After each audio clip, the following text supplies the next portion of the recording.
Shalom jemaat Kristus dimanapun Anda semua berada, apa kabarnya?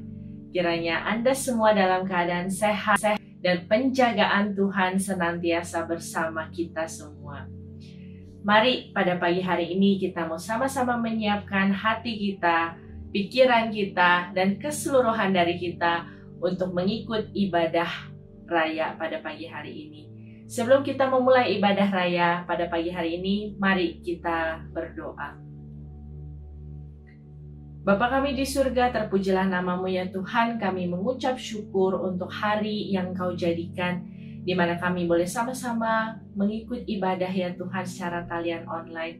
Tuhan Yesus, kami berdoa, kami meminta ya Tuhan lawatan-Mu turun Tuhan di tengah-tengah kami, dimanapun semua kami berada. Biar Engkau ada di tengah-tengah kami ya Tuhan, melawat kami, menjamah kami ya Tuhan, mendidik kami, mereview, merestore ya Tuhan, dan merefresh kami. Kami mau serahkan ya Tuhan setiap daripada kami semua di tempat ini di dalam tangan-Mu Tuhan beracara, dan kami semua Tuhan siap mendengar dan siap untuk mengalami perubahan dari message ibadah pada hari ini. Terima kasih Tuhan Yesus, kami menyerahkan ibadah raya kami ini ke dalam tangan-Mu. Di dalam nama Tuhan Yesus Kristus kami telah berdoa dan mengucap syukur. Haleluya, amin.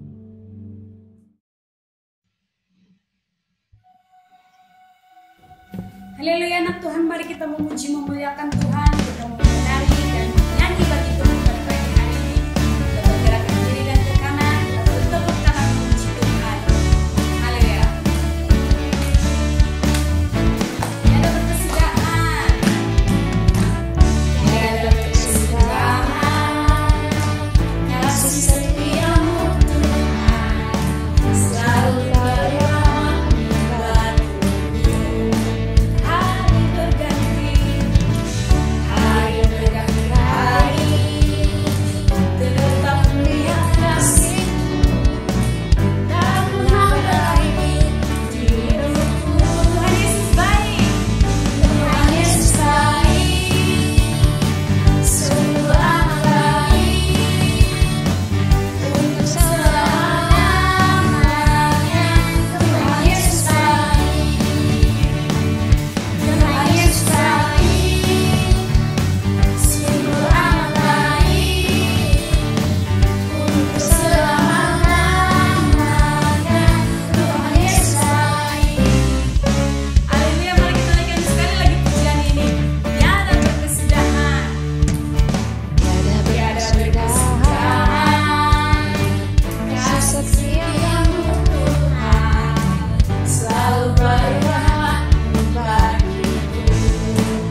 pujian kita dengan hatiku percaya.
Baik, sebentar kita mau mendengarkan sabda firman Tuhan. Kita mau siapkan hati kita menaikkan lagu ini bersama-sama. Haleluya Tuhan, haleluya Bapa.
Mari jemaat Tuhan, kita mau sama-sama menyiapkan diri kita untuk berdoa syafaat pada pagi hari ini.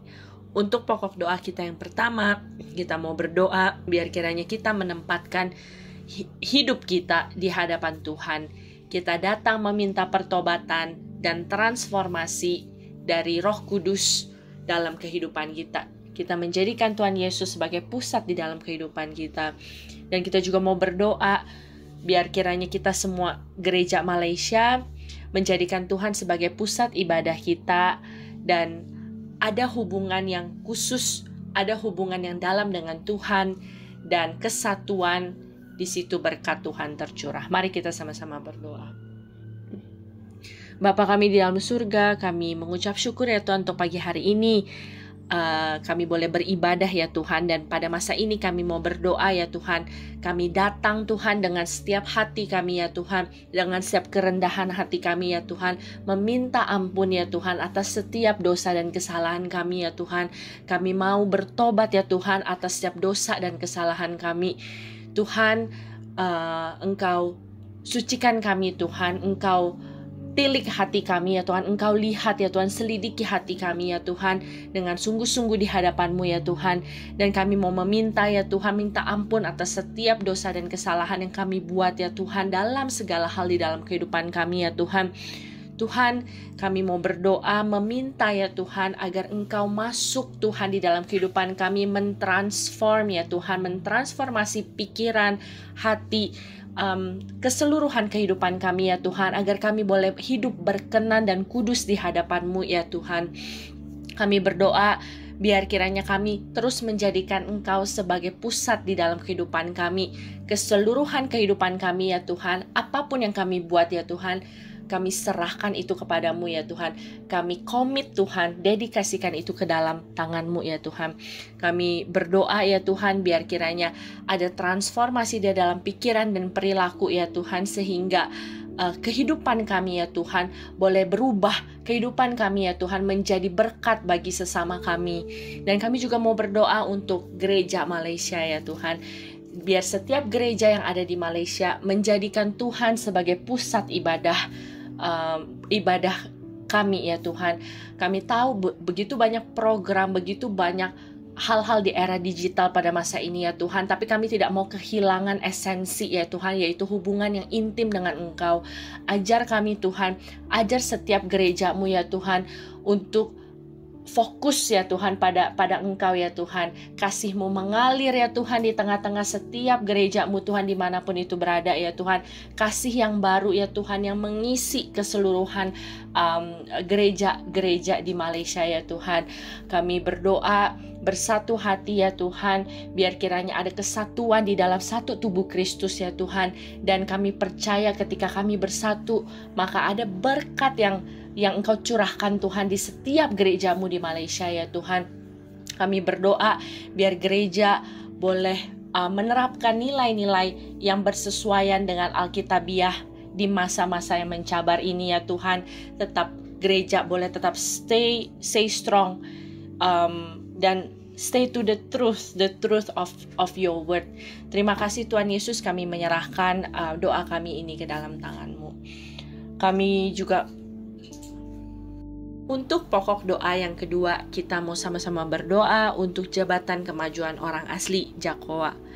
Kita mau berdoa biar kiranya jabatan ini boleh melaksanakan setiap proyek-proyek untuk membangun dan mengembangkan prasarana di kampung-kampung orang asli.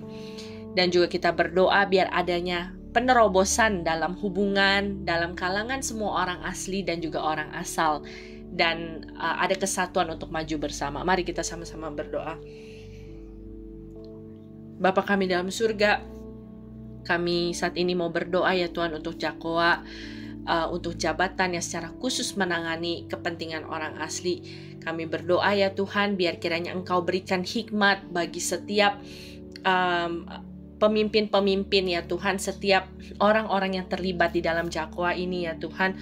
Biar kiranya mereka boleh melaksanakan setiap proyek-proyek pembangunan di kampung-kampung orang asli dengan baik. Biar ada hati-hati yang dibangkitkan ya Tuhan, ada hati-hati yang digerakkan ya Tuhan, di tengah-tengah mereka untuk sama-sama bertujuan bagi kepentingan banyak orang asli di kampung-kampung ya Tuhan. Berdoa biar kiranya dengan adanya jabatan khusus ini ya Tuhan, setiap prasarana dan setiap kepentingan-kepentingan kampung-kampung orang asli boleh dibina, boleh disusun ya Tuhan, sehingga setiap perkampungan orang asli Tuhan boleh semakin maju ya Tuhan. Kami juga berdoa biar kiranya terjadi penerobosan akan hubungan sesama kalangan orang asli dan juga orang asal.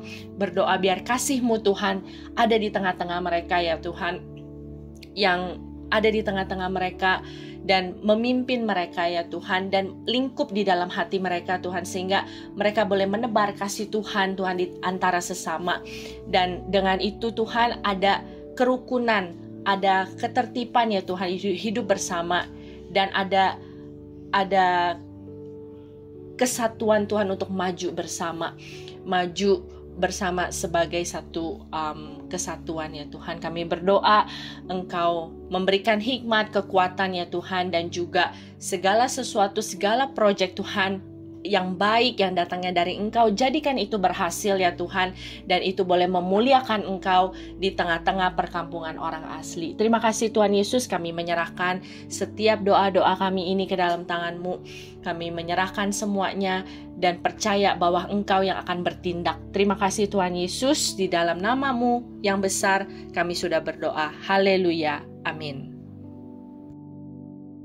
Shalom dan selamat datang bagi saudara-saudari yang mengikuti ibadah kami pada pagi hari ini. Bagi saudara-saudari yang baru pertama kali mengikuti ibadah raya online kami pada pagi hari ini, Anda boleh menekan emoji thumbs up dan mengisi borang tetamu yang tersedia di halaman komen.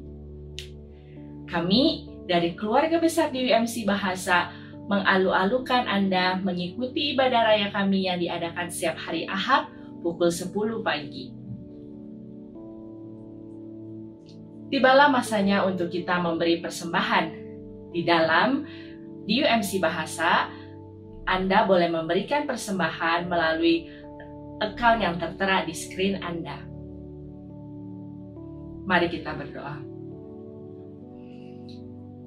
Bapa kami di surga, kami mengucap syukur ya Tuhan atas segala sesuatu yang Engkau sediakan di dalam kehidupan kami. Tiba masanya kami untuk memberi ya Tuhan bagian kami yang terbaik yang kami mau berikan kepada Engkau. Ajar kami ya Tuhan untuk memberi dari segala kelimpahan yang Tuhan sudah berikan pada dalam kehidupan kami. Kami mau Tuhan mengambil bagian yang terbaik dan memberikan itu pada Tuhan. Dan kami percaya segala sesuatu yang kami berikan pada Tuhan akan boleh digunakan untuk memberkati banyak lagi orang-orang di luar sana. Terima kasih Tuhan Yesus, kami menyerahkan setiap persembahan kami ini ke dalam tangan-Mu ya Tuhan. Di dalam nama Tuhan Yesus Kristus kami telah berdoa dan mengucap syukur. Haleluya, amin. Tuhan mengasihi orang-orang yang memberi dengan sukacita. Amin.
Shalom semua.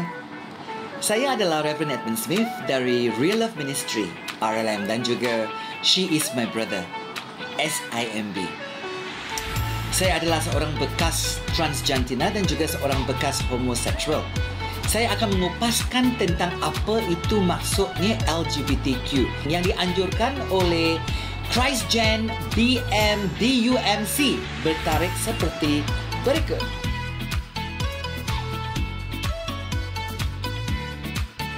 Jumpa anda di Zoom nanti. Bye. God bless you.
memujimu, kau bertata di atas pujian. Ku angkat hatiku, ku pandang kekudusan-Mu. Saat ku sembah, ku puji-Mu, ku rasakan kehadiran-Mu,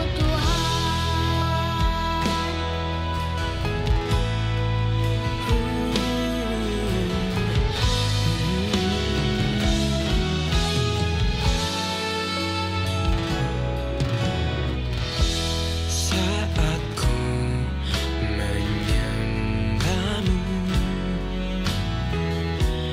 Roh-Mu bekerja. Saat ku memuji-Mu, kau bertata di atas pujian.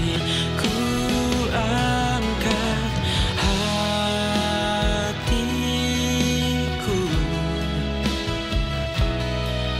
ku pandang kekudusan-Mu. Saat ku sembah, ku puji-Mu, ku rasakan kehadiran-Mu, Tuhan. Ku angkat hatiku, ku pandang kekudusan-Mu.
Shalom semua, selamat bertemu sekali lagi dan semoga saudara-saudari semua sehat dan ceria di dalam Yesus Kristus. Mari kita berdoa.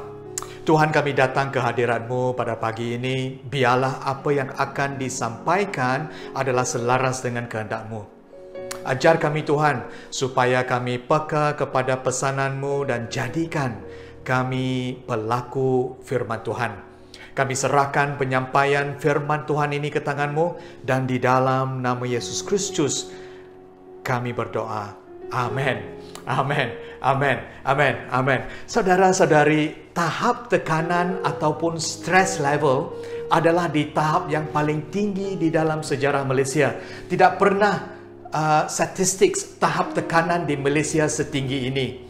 Depression ataupun tekanan jiwa adalah satu masalah kesihatan mental yang utama yang sedang negara kita hadapi. Ada kajian menyatakan bahawa 51% daripada tinjauan pekerja mengalami tekanan ataupun stres, dan 53% mempunyai tidur yang kurang daripada 7 jam setiap malam. Dan millennials pula adalah kategori yang paling stressed out. Surat Khabar Star pada 4 hari bulan April 2021 menyatakan kenaikan tahap bunuh diri di antara remaja adalah sangat membimbangkan. Di dalam 5 bulan pertama 2021 tahun ini, rekod daripada polis mencatatkan 468 kes bunuh diri di Malaysia. Wow! Befrienders Kuala Lumpur, satu organisasi pusat bantuan sokongan emosi, mencatatkan kenaikan 45% panggilan telefon sejak PKP. Kesimpulannya, saudara-saudari, tahap stres di negara Malaysia adalah di dalam situasi yang sangat cemas.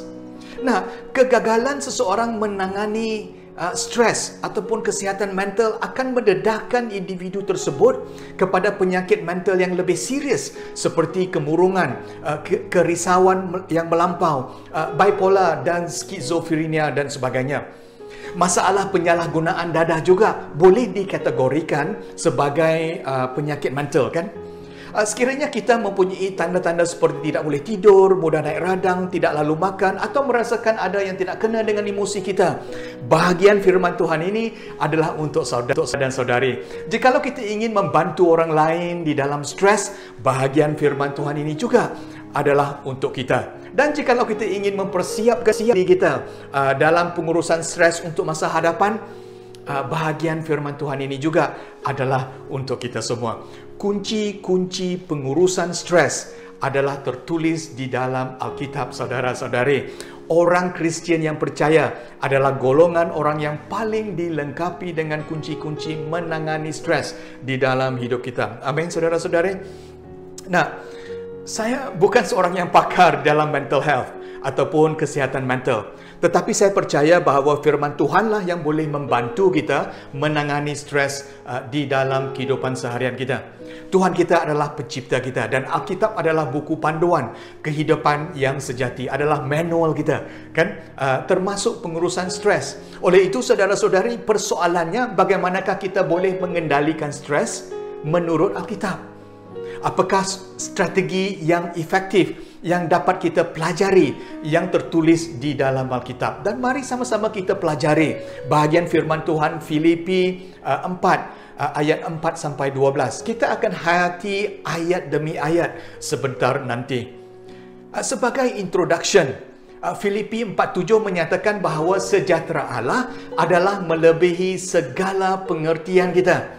The peace that surpasses all understanding akan memelihara hati dan fikiran kita di dalam Kristus. Wow, saudara-saudari, bagaimana kita mengetahui bahawa kita mempunyai kesejahteraan Allah yang melebihi pengertian kita? Ia adalah apabila kita mempunyai kedamaian dan kesejahteraan yang amat sekali, walaupun di dalam situasi di mana tidak ada sebab yang logikal untuk kita berasa demikian.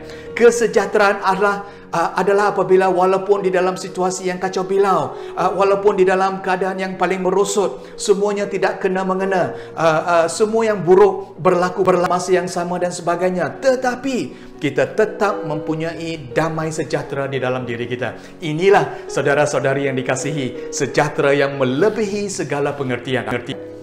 Mari kita lihat 5 kunci yang boleh kita pelajari di dalam kita mengendalikan stres secara alkitabiah. Mari kita mulakan dengan kunci yang pertama. Nah, kunci yang pertama ialah jangan bimbang tentang apa-apapun. Mengapa? Kerana punca utama stres bukanlah kerja, tetapi kebimbangan ataupun kerisauan. Dan kerisauan ini adalah kerana ketidaktentuan masa hadapan kita, kan? Kita mungkin harus bekerja keras, tetapi ia tidak menjejaskan tidur malam kita. Tetapi kebimbangan akan menjejaskan tidur malam kita. Filipi 4:6a mengatakan jangan bimbangkan apapun. Nah, saudara, lihat ayat ini. Apakah ada situasi di mana Tuhan menyatakan bahawa kita boleh bimbang dalam situasi tertentu? Ada kondisi yang di mana kita boleh bimbang ataupun risau? Tidak, kan? Allah mengatakan jangan bimbang apapun. Nah, Yesus menekankan topik yang penting ini di khotbah di atas bukit. Matius 6:25 mengatakan, oleh itu aku berkata kepadamu, jangan khawatir tentang hidupmu, tentang apa yang kamu makan atau minum, atau tentang tubuhmu, atau tentang apa yang akan kamu pakai. Bukanlah hidup lebih penting daripada makanan dan tubuh lebih penting daripada pakaian. Mengapa Yesus mengatakan ini? Kerana kerisauan kita, saudara-saudari, akan lebih membesar-besarkan masalah kita. Dan kerisauan juga tidak akan menyelesaikan masalah kita. Dengar di sini, teman-teman sekalian yang dikasihi. Jikalau kita khawatir tentang perkara yang tidak dapat kita ubah, itu adalah satu yang tidak berguna, kan? Dan jikalau pula kita khawatir tentang perkara yang boleh kita ubah, itu adalah kebodohan. Kerana seharusnya kita lakukan apa yang perlu kita lakukan. Just go and change it, right? Di dalam kedua-dua situasi tersebut, sama ada kita ada kontrol ataupun kita boleh melakukan sesuatu, kekhawatiran bukanlah jawapannya. Izinkan saya katakan bahawa kekhawatiran bukanlah satu yang natural untuk kita. Apabila kita dilahirkan ke dunia, kita tidak tahu tentang kekhawatiran. Tetapi apabila kita membesar, kita belajar untuk menjadi seorang yang selalu khawatir. Apa yang mahu saya katakan di sini ialah jikalau kekhawatiran adalah sesuatu yang telah kita belajar daripada dunia, kita juga boleh buang pelajaran kekhawatiran tersebut, kan? Dan kita gantikan dengan pelajaran yang baru, iaitu tentang pengendalian stres yang selaras dengan firman Tuhan. Matius 6:26 mengatakan, lihatlah burung di udara yang tidak menyemai atau menuai atau menyimpan hasil di jelapang, namun Bapakmu yang di surga memberinya makanan. Bukankah kamu lebih bernilai daripada burung? Dah, saudara-saudari, bukankah kita lebih bernilai daripada burung? Kita semua yang percaya adalah anak Allah. Amin. Dan kita sebagai anak Allah mempunyai hak yang istimewa. Jadi, apakah yang harus kita khawatir? Kita tahu jawapannya. Tidak perlu kita khawatir, kan? Hari ini mungkin ada di antara kita yang stres. Mungkin ada yang bimbang. Mungkin ada yang risau. Mungkin ada yang tidak dapat tidur. Tuhan mahu mengingatkan kita pada hari ini dengan firman Tuhan ini. Allah kita adalah Bapa kita yang sempurna. Dan di dalam Matius 6:28-29 pula mengatakan, jadi mengapakah kamu risau tentang pakaian? Lihatlah bunga bakung di padang yang tidak bekerja atau bertenun. Namun demikian aku berkata kepadamu, Raja Salomo dengan segala kemegahannya pun tidak berpakaian seindah bunga ini. Wow! Biar firman Tuhan ini berakar di dalam hidup kita, di dalam hati kita, di dalam roh kita, di dalam fikiran kita. Jangan kita bimbang tentang apa-apapun. Amin. Nah, saudara-saudari, kegembiraan adalah satu pilihan. Dan kekhawatiran juga adalah satu pilihan. Jadi langkah ataupun kunci yang pertama di dalam stress management ataupun pengurusan tekanan ialah untuk kita jangan bimbang tentang apapun. 1 Petrus 5:7 menyatakan, serahkan segala kerunsinganmu kepada Allah kerana Dia mengambil berat tentangmu. Jadi saudara-saudari hari ini, mari kita serahkan segala kebimbangan kita kekhawatiran kita, kerunsingan kita, ketakutan kita, Allah mengambil berat segala yang kita alami dan kita serahkan segalanya kepada Tuhan. Amin. Nah, kunci yang kedua ialah kita berdoa kepada Tuhan dalam segala hal. Filipi 4:6. B yang seterusnya, jangan bimbangkan apapun. Itu yang telah kita baca sebentar tadi. Dalam segala hal dan berdoa dan memohon. Daripada kita bercakap kepada diri kita dengan kekhawatiran, kita mula bercakap dengan Tuhan dengan berdoa dan memohon campur tangan Tuhan. Amin. Daripada kita penuh dengan kekhawatiran, kita penuh dengan doa dan permohonan kepada Tuhan. Anak saya contohnya, apabila mereka memerlukan sesuatu, mereka tidak khawatir dari manakah datangnya duit atau bagaimanakah daddy akan membayar barang tersebut, kan? Seolah-olah tugas mereka hanya untuk meminta dan daddy akan berusaha untuk melakukan kehendak mereka. Yesus mengatakan di dalam Matius 7:11, mengatakan, kamu yang berdosa pun tahu memberikan yang baik kepada anakmu. Lebih-lebih lagi Bapamu yang di syurga, Dia akan memberikan yang baik kepada mereka yang menerima daripadanya. Wow, kita ask, A-S-K, ask, seek, and knock. Mintalah dan kamu akan menerimanya, kan? Carilah dan kamu akan mendapatnya. Ketuklah pintu dan pintu akan dibuka untukmu. Boleh saya katakan bahawa apabila kita khawatir, kita adalah seolah-olah seorang atheist ataupun seorang yang tidak percaya Tuhan. Mengapa saya mengatakan demikian? Kerana orang yang tidak percaya kepada Tuhan tidak akan berdoa dan memohon kepada Tuhan. Kita seolah-olah tidak percaya bahawa Tuhan dapat melakukan sesuatu, kan? Yakobus 4:2b mengatakan, kamu tidak mendapat apa yang kamu ingini kerana kamu tidak memohonnya daripada Allah. Jadi ini adalah kunci yang kedua, saudara-saudari. Di dalam pengurusan stres, kurangkanlah kekhawatiran kita, tambahkan doa dan permohonan kita. Amin. Tidak ada masalah yang kecil di mata Tuhan dan tidak ada masalah yang besar untuk Tuhan juga. Roma 8:32 mengatakan Dia tidak mengecualikan anaknya sendiri, tetapi menyerahkannya untuk kita semua. Oleh itu, tidakkah Dia bersama anaknya itu juga akan memberikan segala-galanya kepada kita yang rela? Wow, ini logiknya. Masalah kita yang paling besar ialah dosa kita, kan? Kita memerlukan kasih kurnia Tuhan. Kita semua adalah orang yang berdosa. Dan kita memerlukan pengorbanan Yesus supaya dosa kita dapat ditebuskan. Jadi, kepada kita yang belum menerima Yesus, hari inilah adalah harinya. Nah, ikut saya di dalam logik ini, saudara-saudari. Jikalau Tuhan rela memberikan anaknya yang tunggal kepada kita, tidakkah Tuhan rela untuk memberikan segala-galanya untuk kita? Begitu juga jikalau Tuhan mampu menyelesaikan masalah kita yang terbesar, iaitu dosa kita, tidakkah Tuhan mampu menyelesaikan masalah kita yang kecil yang lain? Tidakkah Tuhan berkuasa di dalam masalah keuangan kita, masalah pekerjaan kita, masalah keluarga kita, masalah perhubungan kita, masalah bisnes kita, masalah kesihatan kita dan sebagainya? Tuhan kita mengambil berat setiap aspek kehidupan kita. Amin. Tuhan mengetahui dan menghitung setiap helai rambut di kepala kita, saudara-saudari. Jadi janganlah takut kerana kita berharga di mata Tuhan. Amin. Nah, kita masuk ke dalam kunci yang ketiga.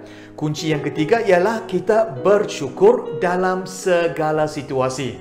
Wow. Nah, perhatikan saudara-saudari. Bukan mengucap syukur untuk segala hal, tetapi mengucap syukur di dalam segala hal. Di dalam dunia ini ada banyak kejahatan dan perkara-perkara yang buruk ataupun perkara yang tidak baik berlaku. Apa yang saya katakan ialah kita tidak mengucap syukur untuk kejahatan ataupun perkara yang buruk. Apabila kita mempunyai penyakit kanser contohnya, kita tidak mengucap syukur untuk kanser, kan? Apabila saudara kita mati, kita tidak mengucap syukur untuk kematiannya. Tetapi kita mengucap syukur kepada Tuhan walaupun di dalam kesakitan, walaupun di dalam kesusahan, walaupun di dalam cabaran. Itu maksudnya kita mengucap syukur di dalam segala hal. Nah, Filipi 4:6 mengatakan jangan bimbangkan apapun, dalam segala hal berdoa dan memohon dengan mengucapkan kesyukuran, beritahulah hasratmu kepada Allah. Saudara-saudari, kesyukuran ataupun gratitude dalam bahasa Inggeris adalah selaras dengan sukacita. Kita tidak boleh ada sukacita di dalam hati kita tanpa kesyukuran. Orang yang sentiasa bersukacita adalah orang yang sentiasa bersyukur. Orang yang sentiasa berduka cita adalah orang yang tidak bersyukur. Kajian ada menyatakan bahawa mereka yang mempunyai emosi yang sehat adalah mereka yang penuh dengan kesyukuran. Kajian juga menyatakan bahawa jikalau kita mempunyai sikap kesyukuran, tahap imuniti kesihatan badan kita akan meningkat.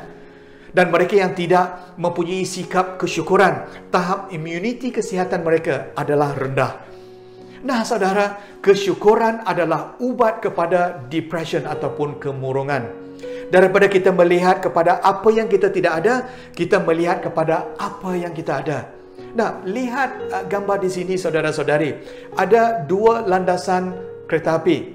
Satu landasan ialah kehidupan baik, dan satu lagi landasan adalah kehidupan kita yang mencabar.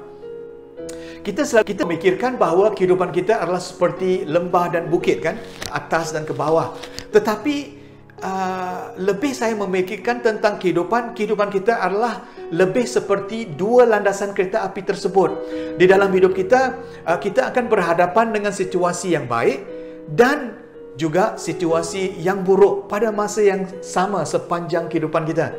Maksudnya tidak ada situasi di dalam kehidupan kita apabila semuanya berlaku dengan baik, dan tidak ada situasinya semuanya berlaku adalah buruk. Hakikatnya, saudara-saudari, ialah kita akan berhadapan dengan kedua-duanya sekali. Tidak kira betapa baik situasi kehidupan kita, ada perkara yang harus kita perbaiki, kan? Dan tidak kira juga betapa buruk situasi kehidupan kita, ada perkara yang boleh kita berikan kesyukuran. Inilah kunci yang ketiga. Kita mengucap syukur di dalam segala hal. 1 Tesalonika 5:18 mengatakan bersyukurlah dalam segala keadaan, kerana inilah yang dikehendaki Allah daripadamu dalam Kristus Yesus. Lihat di sini, teman-teman sekalian. Di dalam segala keadaan, bukan untuk segala keadaan, tetapi dalam segala keadaan kita harus bersyukur. Inilah yang dikehendaki oleh Allah di dalam Kristus Yesus. Amin. Nah, ada orang bertanya, apakah kehendak Tuhan di dalam hidup saya? Nah, inilah jawapannya, teman-teman sekalian yang dikasihi. Kehendak Tuhan ialah untuk kita bersyukur dalam segala keadaan. Ya, betul. Tuhan mempunyai tugas kita yang unik untuk dunia ini. Tetapi langkah yang pertama, the first step ataupun langkah yang paling asas di dalam kita mengenal kehendak Tuhan ialah bersyukur. Menurut firman Tuhan yang telah kita baca. Amin. Jadi, kunci yang pertama di dalam pengurusan stres ialah jangan bimbang tentang apapun. Kunci yang kedua ialah berdoa kepada Tuhan dalam segala hal.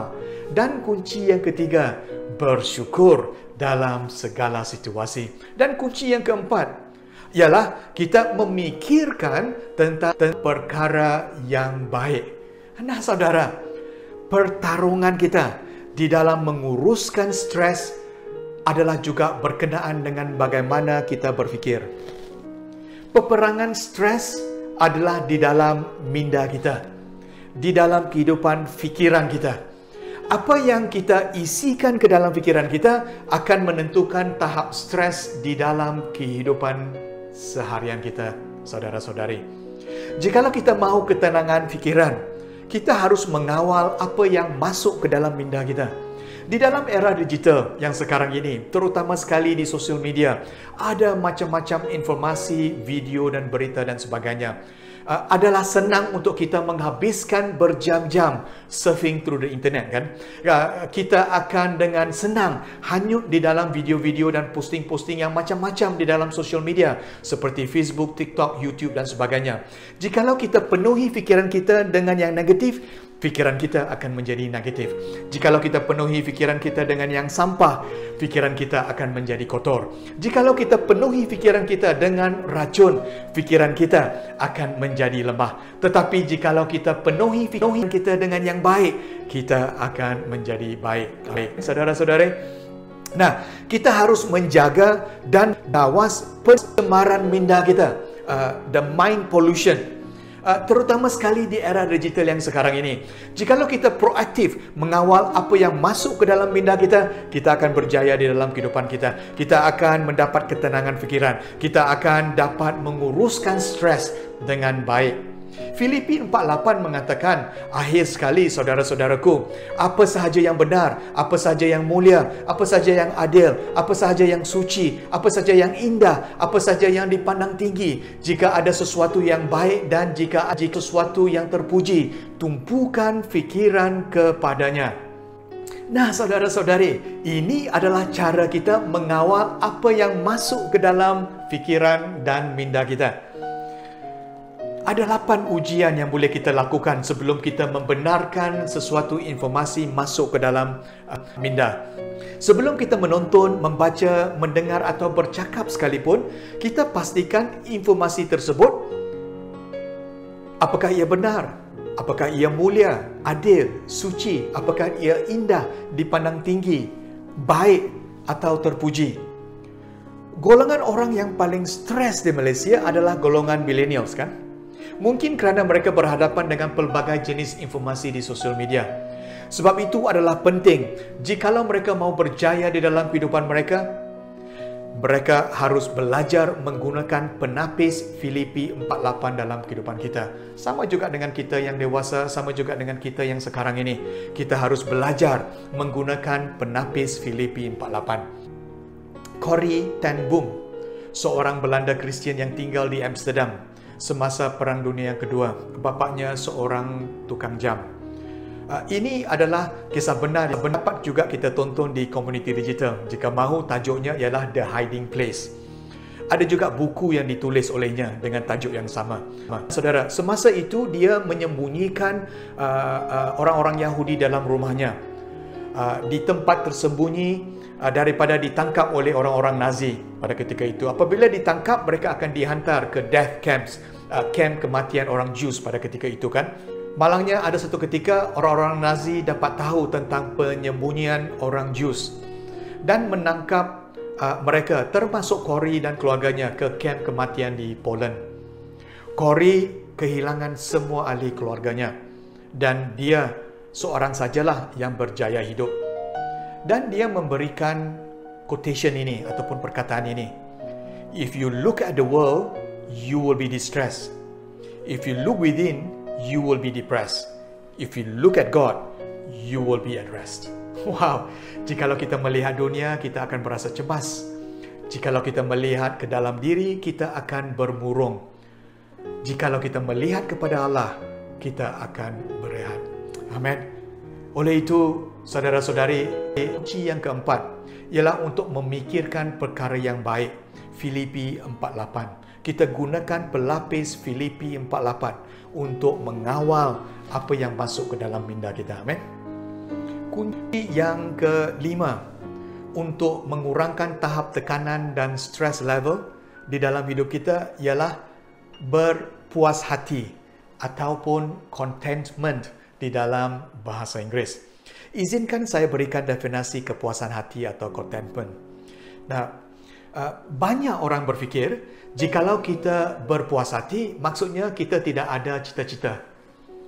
Paulus yang menulis buku Filipi ini mungkin adalah seorang yang penuh dengan cita-cita, kan?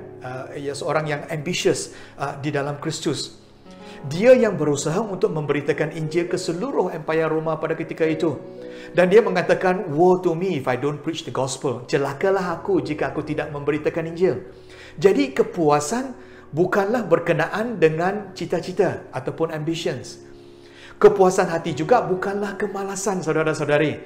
Kepuasan hati bukanlah kelekaan ataupun complacency. Kepuasan hati bukanlah juga fatalisme. Apa yang terjadi, terjadilah. Kue sera-sera, contohnya. Tetapi kepuasan hati adalah apabila kita menikmati apa yang kita ada untuk waktu sekarang dan tidak menunggu untuk berasa gembira hanya apabila kita mendapat sesuatu di masa hadapan. Faham kan? Maksudnya, saudara, kepuasan hati adalah yang bertentangan dengan covetousness ataupun kedampakan. Iaitu apabila sesuatu berlaku, barulah kita rasa gembira. Kepuasan hati juga adalah tidak bergantung kepada situasi yang kita sekarang, kan? Maksudnya kita sukacita di dalam hati tidak bergantung kepada apa yang sedang berlaku di dalam hidup kita. Kita belajar bersyukur dan berpuas hati dengan apa yang kita ada sekarang. Filipi 4:11 dan 12 mengatakan, aku tidak bercakap disebabkan kekurangan, kerana dalam keadaan apapun aku telah belajar berasa cukup. Aku tahu bagaimana hidup miskin hina dan bagaimana hidup mewah mulia. Di mana dan dalam apa sahaja aku telah belajar berasa cukup, baik kenyang atau lapar, senang atau susah. Dalam bahasa Inggeris, Paulus mengatakan, I have learned the secret of being content. Maksudnya, dia telah mempelajari rahsia berasa cukup, iaitu kepuasan. Kebanyakan orang tidak tahu untuk berasa cukup dan puas, saudara-saudari. Sifat semula jadi kita sebagai seorang manusia adalah tidak sentiasa berpuas hati, kan? Kita selalu mahu sesuatu yang baru, menukarkan sesuatu. Kita selalu tidak puas hati. Menjadi seorang yang tidak puas hati bukanlah satu yang natural untuk kita. Kita harus belajar, saudara-saudari, seperti yang tertulis di dalam firman Tuhan, rasa kepuasan. Termasuk saya sendiri secara peribadi. Sebab itu, Paulus di dalam ayat 12 mengatakan, aku telah belajar berasa cukup. Ada 4 cadangan yang boleh saya berikan untuk kita lakukan untuk menjadi seorang yang puas hati. Pertama yang boleh kita lakukan ialah kita berhenti membandingkan diri kita dengan orang lain. Perbandingan dengan orang lain adalah salah satu punca stres di dalam hidup kita, saudara. Tuhan menciptakan kita unik dan identiti kita adalah di dalam Yesus Kristus. Kita mempunyai cap jari yang unik, saudara. Kita mempunyai corak mata yang unik, suara yang unik, DNA yang unik dan sebagainya. 2 Korintius 10 ayat 12 mengatakan, kami tidak berani menggolongkan atau membandingkan diri kami dengan mereka yang memuji diri sendiri. Apabila mereka menilai diri sendiri, membandingkan diri sama sendiri, mereka tidaklah bertindak dengan bijaksana. Bukanlah satu kebijaksanaan untuk kita membandingkan diri kita dengan orang lain, kan? Menurut firman Tuhan. Jadi hati-hati apabila kita membandingkan diri kita dengan orang lain. Terutama sekali kita harus berhati-hati dengan dosa kendapakan ataupun covetousness. Kedua ialah kita menikmati apa yang kita ada. Rahsia kepuasan yang kedua ialah bergembira dengan apa yang kita ada, yang kita sekarang. Banyak orang tidak menikmati apa yang mereka ada kerana mereka sibuk mencari yang lebih. Kehidupan adalah untuk kita nikmati, bukan hanya bertahan dan bekerja terlalu keras sehingga kita tidak mampu enjoy apa yang kita ada, kan? Pengkhotbah 5:19 mengatakan setiap orang yang dirahmati Allah, kekayaan, harta benda dan kuasa untuk menikmatinya, untuk menerima bahagianya dan untuk bersukacita dalam jerih payahnya. Itu juga kurnia Allah. Wow, Tuhan memberkati kita dengan kekayaan, harta benda dan kuasa adalah untuk kita nikmati dan bersukacita. Saudara-saudari, tidak semestinya kita harus mendapat yang banyak, kan? Untuk menikmati apa yang kita ada. Izinkan saya katakan bahawa kebahagiaan adalah satu pilihan. Iklan selalu mengajar kita untuk mendapat yang lebih daripada keperluan kita. Syarikat iklan mengajar kita bahawa jikalau kita memiliki lebih, kita akan menjadi orang yang penting. Jikalau kita memiliki lebih, kita akan menjadi seorang yang lebih selamat. ataupun apabila kita memiliki lebih, kita akan menjadi seorang yang lebih gembira. Semuanya itu adalah palsu dan tidak benar sama sekali. Kita secara tidak sadar diajar berfikiran demikian berulang-ulang sekali setiap hari. Jadi hati-hati, marilah kita menikmati apa yang kita ada. Amin. Dan yang ketiga ialah kita harus mengingati bahawa hidup bukanlah berkenaan dengan harta kekayaan. Kita harus mempunyai perspektif yang betul tentang harta benda. Lukas 12:15, Yesus terus menambah, ingatlah baik-baik supaya menjaga diri daripada segala ketamakan, kerana kehidupan manusia tidak bergantung kepada harta kekayaan yang dimiliki. Nah saudara, kehidupan bukan berkenaan dengan wang. Kehidupan bukanlah berkenaan dengan harta kekayaan, kejayaan atau sukses, pangkat, posisi dan sebagainya. Tetapi kehidupan adalah berkenaan dengan perhubungan. Izinkan saya katakan bahawa perhubungan yang penting ialah perhubungan kita dengan Tuhan dan perhubungan kita sesama manusia. Amin. Dan yang keempat ialah kita fokus kepada yang berkekalan. Kita membina hidup kita dengan memberikan prioriti ataupun keutamaan kepada yang berkekalan, saudara-saudari. Setiap yang kita tidak akan berkekalan untuk selama-lamanya. Hanya dua perkara yang berkekalan, iaitu firman Tuhan dan hidup kita di akhirat satu hari nanti. Alkitab mengatakan di dalam 1 Petrus 1:24-25 mengatakan semua manusia umpama rumput dan semua kemuliaannya umpama bunga di padang. Rumput layu, bunga gugur, tetapi firman Tuhan kekal selama-lamanya. Kebenaran tidak akan berubah, saudara-saudari. Sebab itu kita harus membaca Alkitab. Amin. Nah, 2 Korintus 4:18 pula mengatakan kami tidak mementingkan hal-hal yang kelihatan tetapi hal-hal yang tidak kelihatan, kerana yang kelihatan itu cuma sedetik manakala yang tidak kelihatan itu kekal. Paulus memberikan fokus kepada yang berkekalan, saudara-saudari. Itu kehidupan kita yang di syurga satu hari nanti, dan ini diperolehi dengan perhubungan kasih kita dengan Tuhan. Jadi hari ini marilah kita sama-sama minta pertolongan Tuhan untuk mengajar kita mempraktikkan rahsia kepuasan, iaitu secret of contentment, di dalam kita menguruskan tekanan di dalam hidup kita. Amin. Kesimpulannya, saudara-saudari, kita telah belajar 5 kunci untuk kita menguruskan tekanan ataupun mengendalikan stress management. Mungkin ada di antara kita yang bertanya, Aldaan, dari manakah kita mendapat kekuatan untuk menguruskan tekanan? Nah, untuk kita membuat kesimpulan, firman Tuhan kita hari ini yang terakhir ialah kita membaca Filipi 4:13 yang seterusnya. Aku dapat melakukan segalanya melalui Kristus yang memberiku kekuatan. Wow.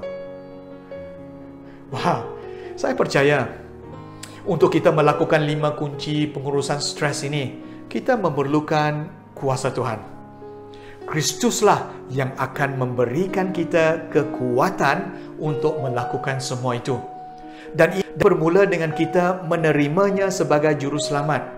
Hari ini seperti yang saya lakukan setiap minggu adalah untuk kita menyatakan kepada Tuhan bahawa saudara-saudari ingin menerima Yesus sebagai juru selamat. Dan dengan itu dia akan memberikan kita kekuatan untuk menangani stres yang kita alami yang sekarang ini. Anda boleh type emoji angkat tangan untuk menyatakan kesediaan Anda untuk menerima Yesus Kristus sebagai juru selamat, dan tim dari DUMC akan doakan untuk kita semua. Nah, sila type emoji angkat tangan di ruang komen sekarang. Saudara-saudari yang dikasihi sekalian, saya akhiri dengan memberikan gambaran air laut yang bergelora ini. Dari luar, kita akan melihat air kencang bergelora. Tetapi tempat yang paling selamat dan tenang ialah di dalam air. Air yang di dalam adalah tenang sekali. Saya hanya mampu mengajar daripada apa yang tertulis di dalam Alkitab. Tetapi Roh Allah boleh bekerja dengan lebih mendalam di dalam situasi yang sedang kita alami sekarang. Kita harus masuk ke dalam-dalamnya perhubungan kita dengan Tuhan. Apabila iman kita dalam dan teguh, kita tidak boleh digoncangkan. Oleh itu, jikalau hari ini kita penuh dengan beban, penuh dengan persoalan, pergemulutan, penuh dengan masalah keuangan, ini adalah kesempatan untuk kita mendalamkan perhubungan kita dengan Tuhan. Dan saya percaya Tuhan akan menolong. Kalau hari ini kita sedang menghadapi sakit penyakit, ini adalah kesempatan untuk Tuhan bekerja. Mari kita berdoa. Tuhan, kami serahkan apa yang telah kami belajar melalui firman-Mu. Ada beberapa prinsip yang telah kami pelajari di dalam Filipi 4. Kami memerlukan pertolongan Tuhan di dalam kami melakukan 5 kunci pengurusan tekanan. Kami memerlukan kekuatan Tuhan. Tuhan, hidup kami adalah sementara di dunia ini dan masa hadapan kami adalah di tangan-Mu. Oleh itu hari ini kami serahkan semuanya ke tangan-Mu Tuhan. Kami yang berhadapan dengan masalah, semuanya akan Tuhan selesaikan karena kami tahu Tuhan adalah Tuhan kami. Damai sejahtera yang mendalam akan bersama dengan kami. Terima kasih Tuhan, di dalam nama Yesus Kristus kami berdoa. Amin. Amin. Amin. Amin. Dengan itu pulanglah dengan berkat Tuhan. Tuhan memberkati engkau, Tuhan melindungi engkau, Tuhan menyinari engkau dengan wajah-Nya dan memberi engkau kasih kurnia. Tuhan menghadapkan wajah-Nya kepadamu dan memberi engkau damai sejahtera. Di dalam nama Bapa, Anak, dan Roh Kudus. Dan kepada kita semua yang diberkati Tuhan, sama-sama kita katakan, amin. Amin, amin, amin. Terima kasih saudara-saudari. Sampai kita bertemu sekali lagi. God bless, stay safe. Tuhan memberkati.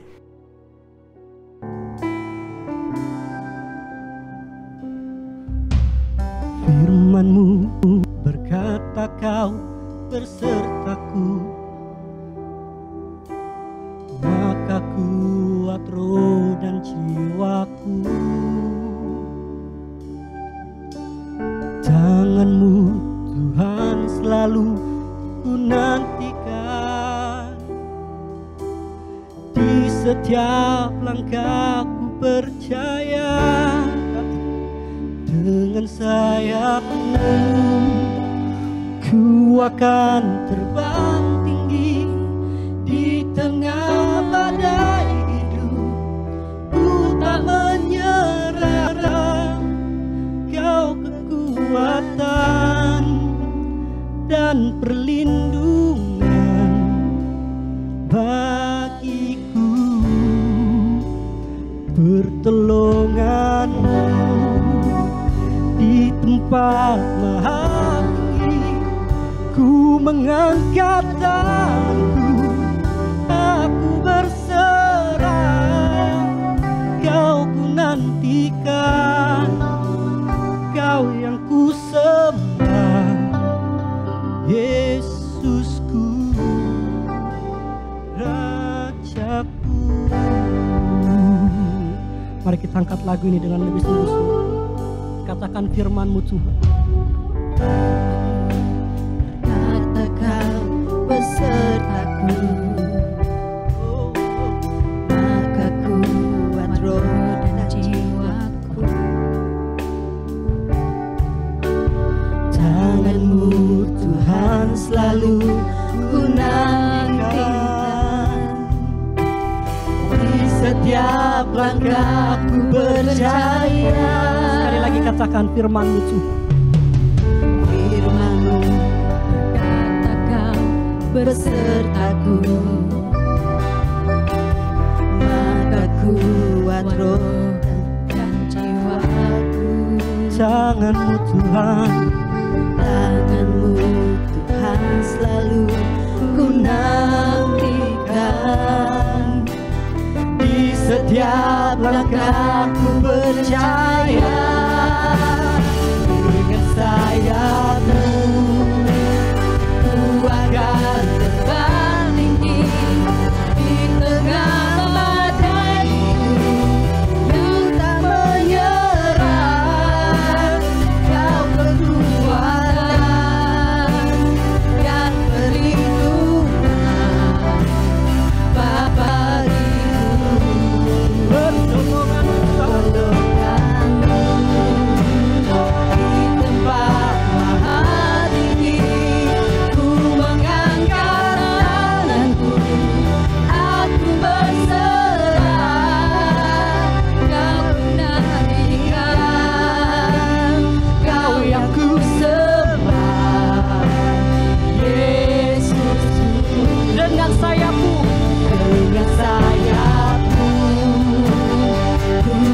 Tuhan terbang tinggi di tengah badai.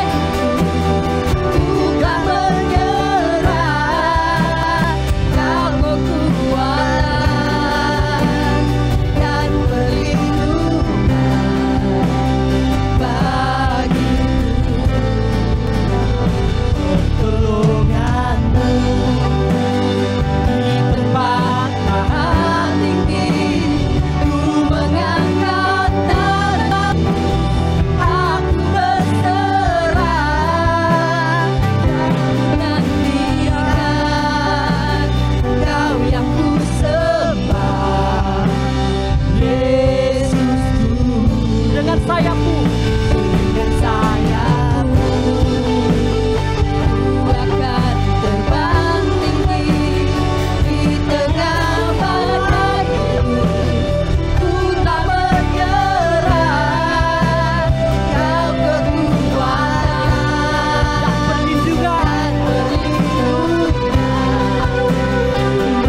Pertolongan-Mu di tempat maha tinggi, Ku mengangkat tanganku, aku berserah.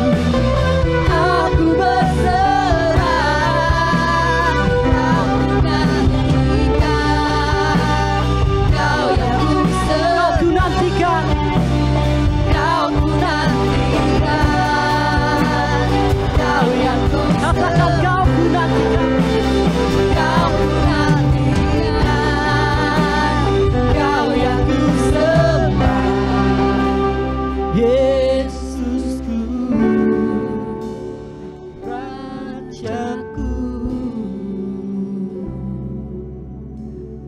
Dengan sayapmu ku akan terbang tinggi di tengah badai hidup.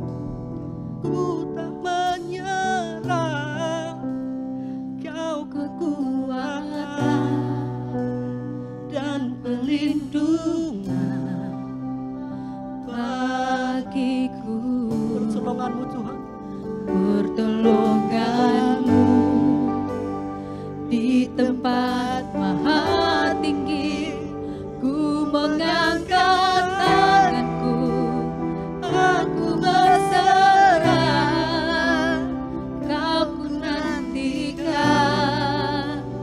Kau yang ku sembah, Kau ku nantikan. Kau yang ku sembah, Kau ku nantikan, Kau yang ku sembah Bagiku Rajaku.